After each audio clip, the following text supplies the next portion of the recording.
Jamnagar cyber crime police station દ્વારા એક ગુનો નોંધવામાં આવેલો છે, જેની વિગત મુજબ આ કામના જે ફરિયાદી છે એમના મોબાઈલ ઉપર આરટીઓ ચલાન 500.apk નામની એક અજાણ્યા નંબર ઉપરથી એપીકે ફાઇલ મોકલવામાં આવેલી હતી. આ એપીકે ફાઇલ ઉપર ક્લિક કરતા જે ફરિયાદી છે એમનો મોબાઈલ એમના કહેવા મુજબ હેક થઈ ગયેલો હતો.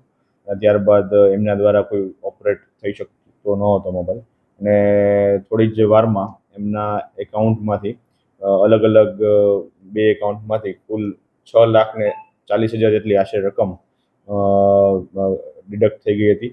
આ બાબતની ફરિયાદ તેમણે સાયબર ક્રાઇમ પોલીસ સ્ટેશનમાં કરેલી હતી, જેની તપાસ ટેકનિકલ સર્વેલન્સ અને હ્યુમન ઇન્ટેલિજન્સની મદદથી સાયબર ક્રાઇમ પોલીસ સ્ટેશનને ખબર પડી હતી કે જે એકાઉન્ટમાં પૈસા ગયા છે એ ચોટીલાના અમુક એકાઉન્ટ હતા, તેમાં ગયા હતા.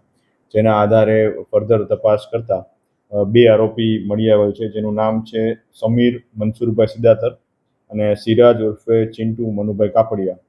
આ બંને આરોપીને પકડી પાડવામાં આવેલા છે.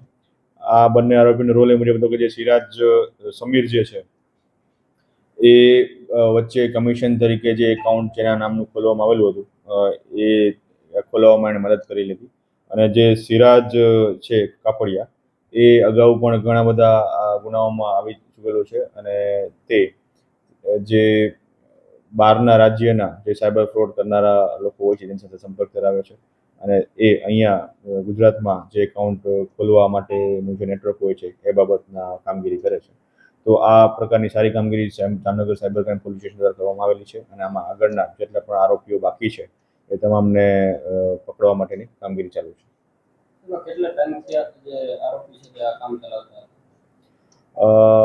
આ આશરે 6-7 મહિનાથી જે આરોપી જે છે સિરાજ, એ આ પ્રકારના કામગીરીમાં લાગેલો હતો, અને એણે અલગ અલગ લોકો પાસેથી એકાઉન્ટ નંબર અને એકાઉન્ટ નવા ખોલાવેલા છે અને એના ફોન નંબર યુઝ કરે છે.